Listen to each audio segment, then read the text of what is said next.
Lebih baik tersandung dengan kaki daripada dengan lidah. Bayangkan sebuah dunia di mana keheningan Anda dapat berbicara lebih keras daripada kata-kata, di mana ketenangan Anda dapat mengalahkan kekacauan di sekitar Anda. Hari ini, kita akan mendalami seni keheningan, sebuah konsep yang begitu kuat namun sangat diremehkan di dunia yang bising dan sibuk ini. Pikirkan kapan terakhir kali Anda merasa kewalahan oleh gosip, dihina tanpa sebab, atau dikritik secara tidak adil. Frustrasi, bukan. Sekarang, bayangkan menghadapi momen-momen tersebut dengan ketenangan yang begitu tenang sehingga Anda keluar bukan hanya tanpa cedera tetapi juga lebih kuat, lebih bermartabat, dan lebih damai. Ini bukan hanya tentang tetap diam, ini tentang menggunakan kekuatan keheningan sebagai respons strategis, alat untuk pertumbuhan pribadi, dan jalan menuju kedamaian batin.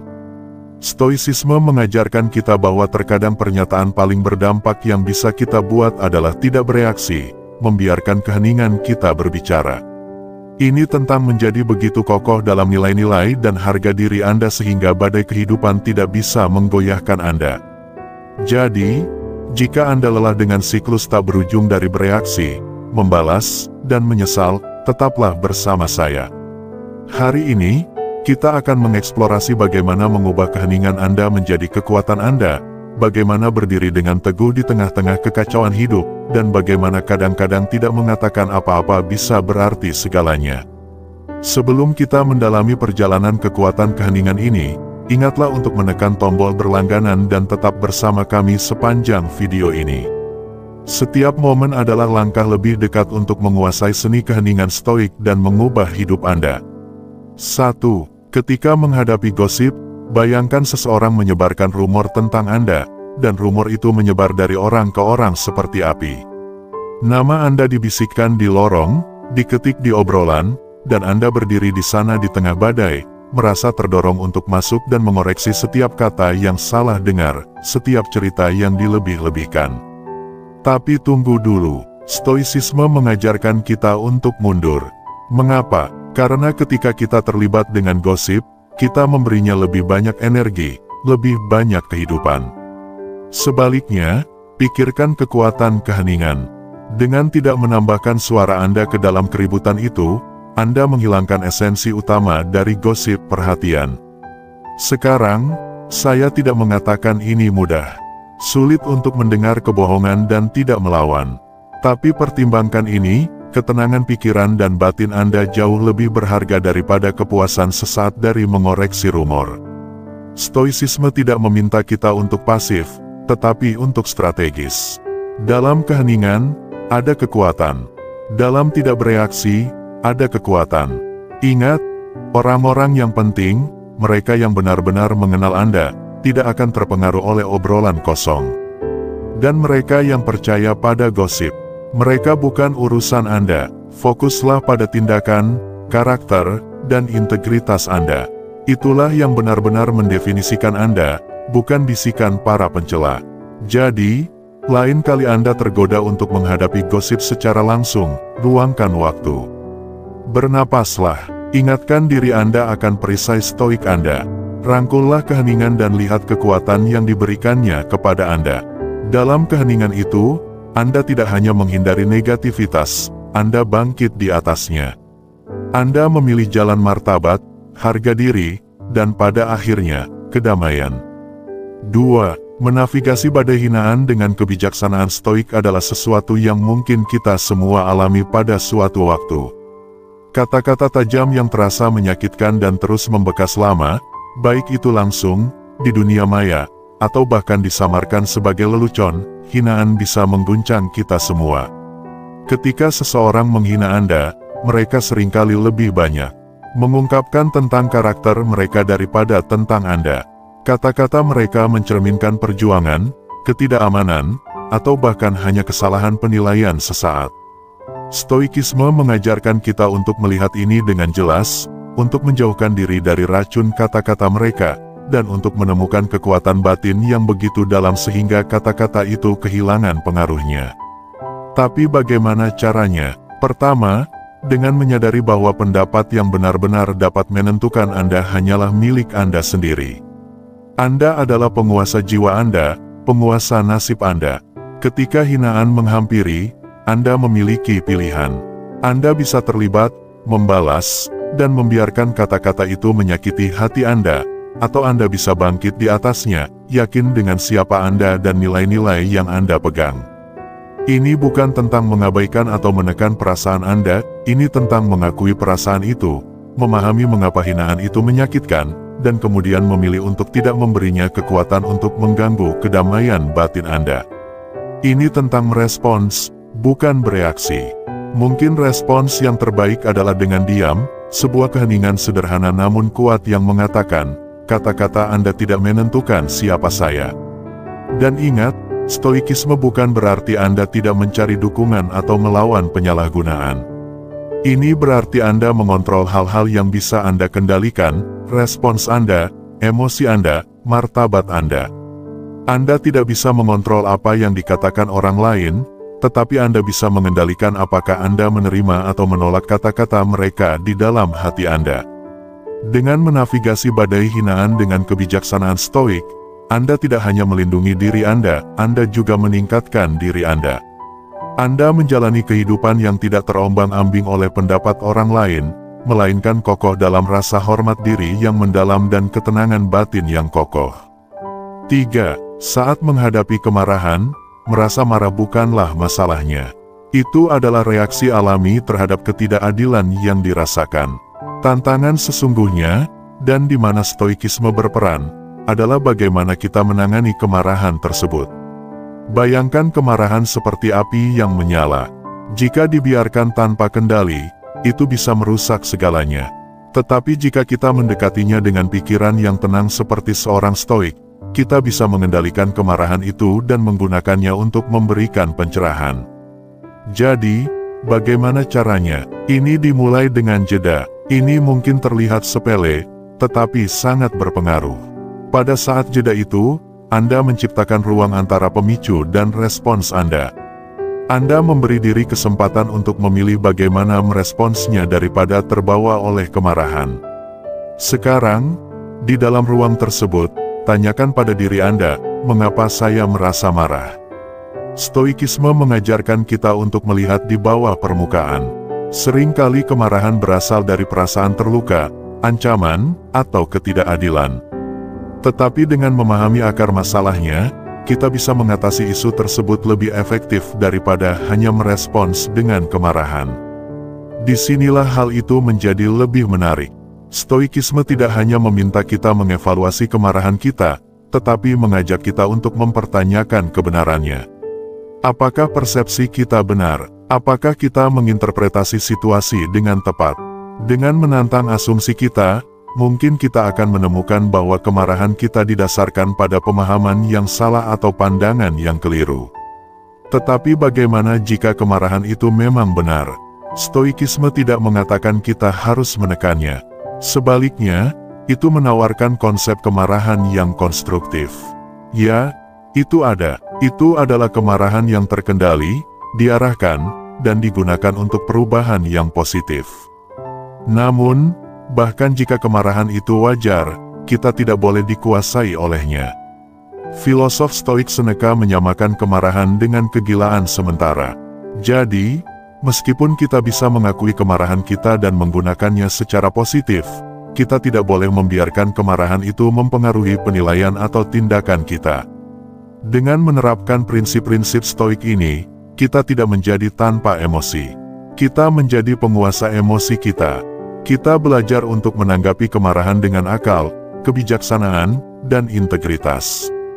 Dan dengan begitu, kita tidak hanya menghindari menyakiti diri sendiri dan orang lain, tetapi juga membentuk kedamaian batin dan ketangguhan. 4. Ketika Anda dikritik secara tidak adil, stoikisme menyarankan untuk berhenti sejenak dan mengambil napas dalam-dalam.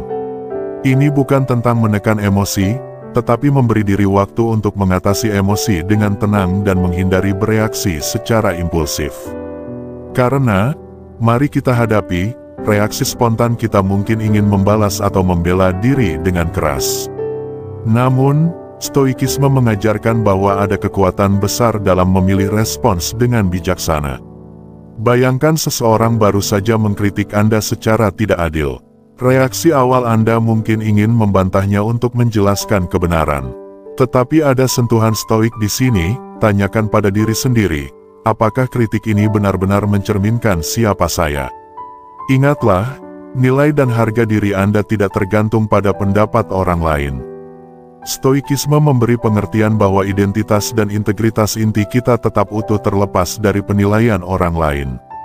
Selanjutnya, pertimbangkan sumber kritik itu.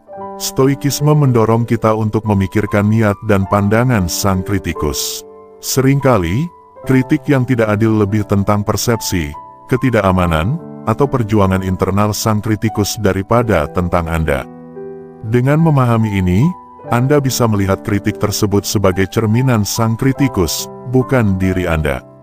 Tapi di sini stoikisme tidak berarti pasif. Jika ada benih kebenaran dalam kritik tersebut, meskipun disampaikan secara tidak adil, gunakan kesempatan itu untuk pertumbuhan. Analisislah secara objektif, apakah ada hal berharga yang bisa Anda pelajari atau tingkatkan. Stoikisme mendorong kita untuk menggunakan setiap pengalaman, bahkan yang tidak menyenangkan, sebagai sumber pengembangan pribadi. Sekarang, mari bicara tentang menjaga ketenangan Anda. Stoikisme mengajarkan bahwa kedamaian pikiran Anda adalah hal yang paling penting dan tidak boleh dengan mudah terganggu oleh peristiwa eksternal, termasuk kritik. Dengan melepaskan kesejahteraan emosional Anda dari pendapat orang lain, Anda melindungi kedamaian batin Anda dari gelombang naik turun pujian dan celaan. 5. Saat kita kehilangan sesuatu, entah itu orang yang kita cintai, hubungan, pekerjaan, atau bahkan bagian dari diri kita, itu adalah bagian yang tak terelakkan dari hidup manusia. Kehilangan itu nyata dan bisa sangat menyakitkan. Tetapi di tengah kesedihan dan duka, stoikisme menawarkan cahaya harapan dan ketahanan. Stoikisme mengakui bahwa kehilangan itu menyakitkan.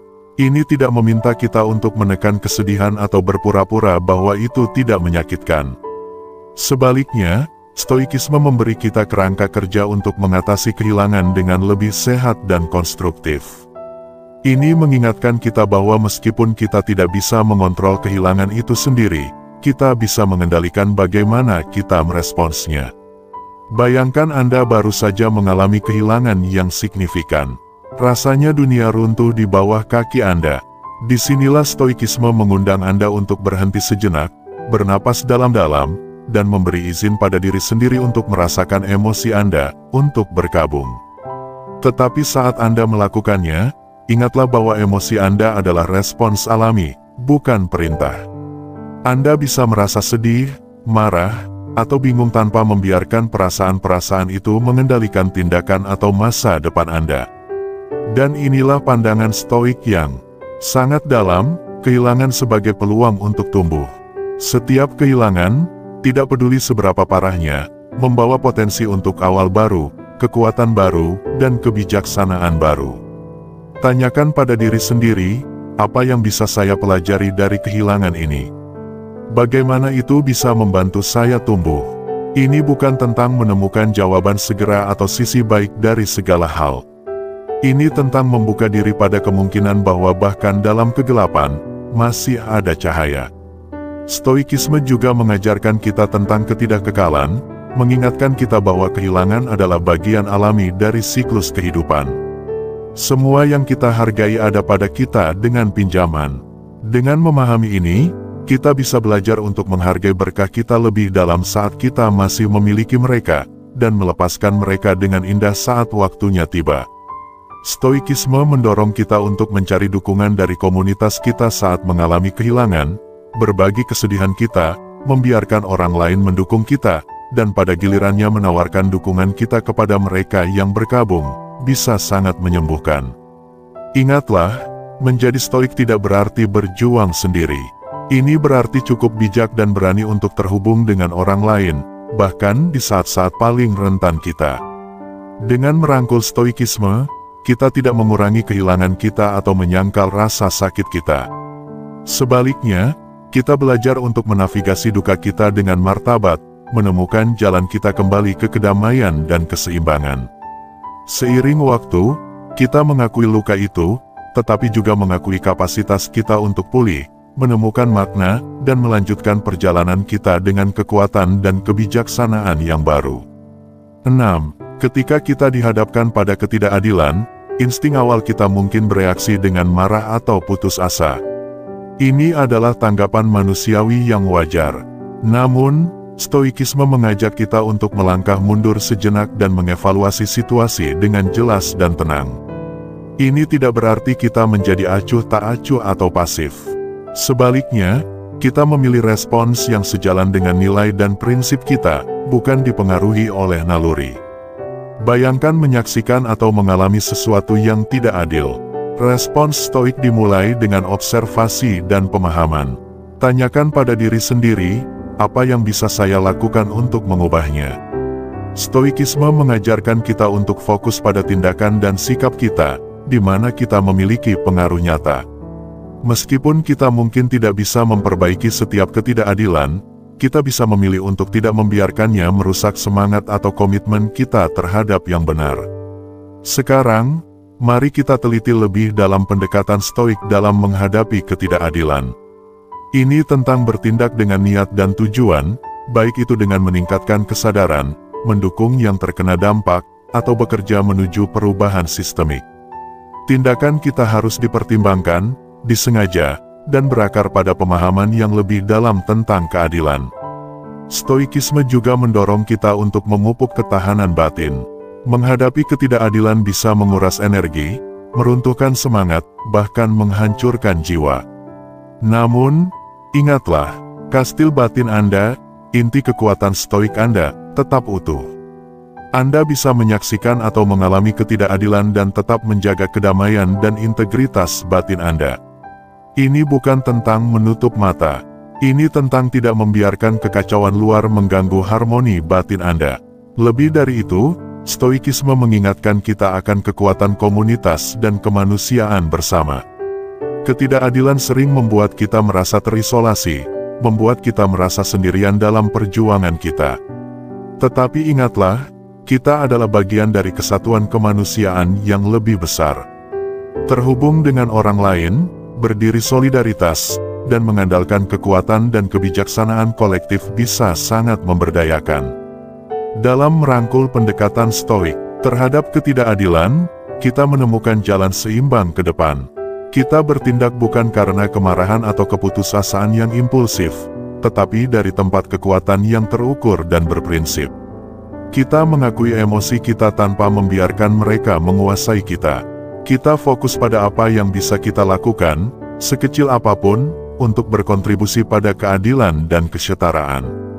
7. Ketika menghadapi kebodohan, kita seringkali ingin berdebat, mengoreksi, atau merendahkan pandangan orang lain.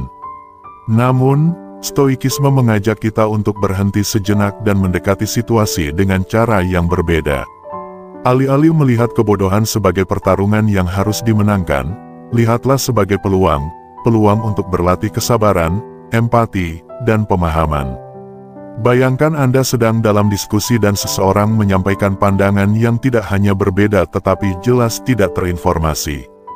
Pendekatan stoik pertama-tama mendengarkan, benar-benar mendengarkan.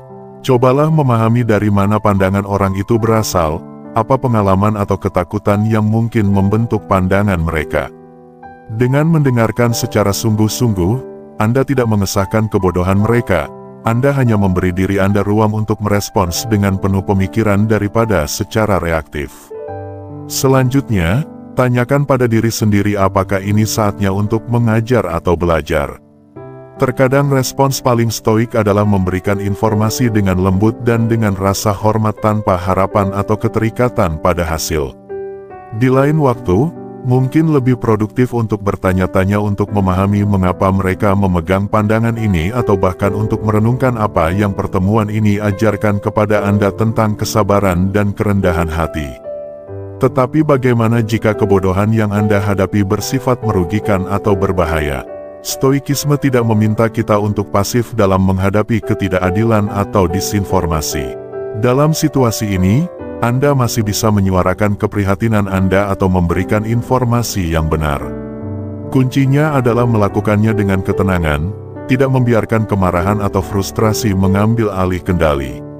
Stoikisme juga mengingatkan kita untuk memilih pertempuran kita dengan bijak. Tidak setiap pernyataan yang tidak terinformasi perlu diperbaiki. Terkadang respons yang paling anggun dan efektif adalah dengan sederhana meninggalkan situasi, menyimpan energi Anda untuk diskusi atau tindakan yang lebih produktif. Dan ingatlah, menavigasi lautan kebodohan tidak hanya tentang berurusan dengan orang lain, tetapi juga tentang menghadapi titik buta kita sendiri. Stoikisme mengajarkan kita untuk menjadi pembelajar seumur hidup, selalu terbuka untuk memperluas pemahaman kita dan menantang asumsi-asumsi kita. 8. Ketika seseorang membanggakan diri, mereka sering mencari validasi atau pujian dari orang-orang di sekitar mereka. Kebutuhan ini bisa berasal dari rasa tidak aman atau keinginan untuk diakui sebagai sukses di mata orang lain. Stoikisme mengajarkan kita untuk memahami kebutuhan ini tanpa terpengaruh olehnya. Ingatlah, nilai sejati dan kepuasan datang dari dalam diri, bukan dari pujian atau penghargaan dari luar. Bayangkan Anda berada dalam situasi di mana pujian berlimpah-limpah. Pendekatan stoik bukanlah untuk meremehkan atau menantang, tetapi untuk mendengarkan dengan diam dan merenung. Dengan memilih untuk diam, Anda tidak ikut serta dalam dorongan bersaing untuk melampaui yang membanggakan atau untuk memberikan pengakuan atas perhatian mereka. Sebaliknya, Anda tetap setia pada nilai-nilai Anda, fokus pada jalur hidup Anda sendiri, dan harga diri Anda. Keheningan ini tidaklah pasif, tetapi merupakan pilihan yang aktif dan kuat.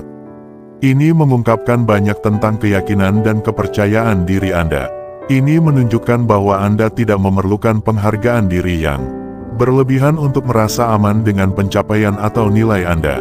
Selain itu, keheningan ini memungkinkan Anda untuk mengamati, belajar tentang orang lain, dan mungkin memahami apa yang mendorong kebutuhan mereka untuk membanggakan diri. Namun, bagaimana jika pujian tersebut menjadi terlalu berlebihan hingga menjadi arogan atau bahkan berbohong? Stoikisme menyarankan kita untuk mempertimbangkan tanggapan kita dengan hati-hati. Jika diperlukan tanggapan, itu harus diukur, ramah, dan didasarkan pada kebenaran, bukan dipicu oleh keinginan untuk menurunkan martabat atau merendahkan orang lain. Menerapkan keheningan dalam menghadapi pujian juga memberikan kesempatan untuk introspeksi. Ini merupakan waktu untuk mengevaluasi reaksi kita dan memahami mengapa pujian mempengaruhi kita. Dengan memahami emosi kita, kita dapat mengatasi kebutuhan dan ketidakamanan kita sendiri dengan lebih efektif daripada dengan terlibat dalam pertarungan ego. Dengan berlatih keheningan stoik di tengah pujian, kita dapat membudayakan kedamaian batin, kerendahan hati, dan keyakinan yang dalam yang tidak tergantung pada pengakuan dari luar. Kita belajar menghargai nilai kita sendiri tanpa perlu memamerkannya, dan memberikan ruang kepada orang lain untuk mengekspresikan diri mereka, meskipun cara mereka mungkin berbeda dengan kita. 9. Seni menjaga keheningan stoik di tengah rumor tanpa dasar. Bayangkan Anda mendengar sebuah rumor tentang diri Anda, sesuatu yang tidak benar, mungkin bahkan merugikan. Respons stoik tidaklah langsung terjun ke dalam pertarungan, menghadapi rumor dengan rumor balasan. Sebaliknya, Anda berhenti sejenak, bernapas dalam-dalam, dan mengingat bahwa nilai Anda tidak ditentukan oleh kata-kata orang lain. Dengan memilih untuk diam, Anda tidak menyerah pada kekalahan, melainkan bangkit di atas keramaian, menghemat energi Anda, dan menjaga kedamaian batin Anda. Keheningan ini bukanlah tentang tidak bertindak atau pasif, melainkan pilihan yang sadar dan kuat. Ini tentang mengetahui kapan harus berbicara dan kapan membiarkan tindakan dan karakter Anda berbicara untuk diri mereka sendiri. Seringkali, rumor kehilangan daya tariknya ketika tidak diberi perhatian yang cukup. Dalam ketenangan keheningan Anda, kebenaran akhirnya dapat muncul tanpa campur tangan Anda. Tapi bagaimana dengan dampak rumor-rumor ini? Apakah keheningan akan dianggap sebagai pengakuan? Disinilah stoikisme menawarkan kebijaksanaan yang dalam. Ia mengajarkan bahwa mereka yang benar-benar mengenal Anda, yang memahami karakter Anda, tidak akan terpengaruh oleh gosip. Bagi mereka yang cepat percaya pada yang terburuk, pendapat mereka tidak pernah berada dalam kendali Anda sejak awal. Selain itu, Keheningan stoik ini memberi kita kesempatan untuk introspeksi. Ini memungkinkan kita melihat ke dalam diri kita sendiri, memperkuat benteng batin kita terhadap serangan rumor dan fitnah. Dalam ruang refleksi ini, kita dapat menemukan kejelasan, kekuatan, dan bahkan pemahaman yang lebih dalam tentang siapa kita dan apa yang kita perjuangkan. Dengan berlatih seni menjaga keheningan stoik di tengah rumor, kita juga membudayakan ketahanan. Kita belajar untuk menavigasi perairan berombak opini publik dengan anggun, untuk mengikat diri pada kebenaran kita, dan untuk melalui dunia dengan keyakinan yang tenang yang tidak dapat digoyahkan oleh rumor. Sebagai kita menyelesaikan perjalanan kita hari ini, ingatlah bahwa keheningan bukan hanya ketiadaan suara, melainkan sumber kekuatan, bukti keteguhan batin Anda. Dalam momen-momen ketika Anda memilih keheningan daripada kata-kata, Anda merangkul kebijaksanaan mendalam stoik, mengubah tantangan menjadi peluang untuk pertumbuhan dan ketenangan. Sekarang saya mengundang Anda untuk melanjutkan perjalanan pertumbuhan dan penemuan diri ini. Dengan menonton salah satu video yang disarankan di layar Anda, telusuri lebih dalam kebijaksanaan stoikisme dan mari budayakan kehidupan yang penuh kedamaian, tujuan, dan kekuatan abadi bersama-sama. Terima kasih telah bergabung dengan saya di jalan penemuan dan introspeksi ini. Kehadiran Anda memperkaya komunitas kami, dan bersama-sama kita belajar untuk menavigasi badai kehidupan dengan anggun dan ketahanan.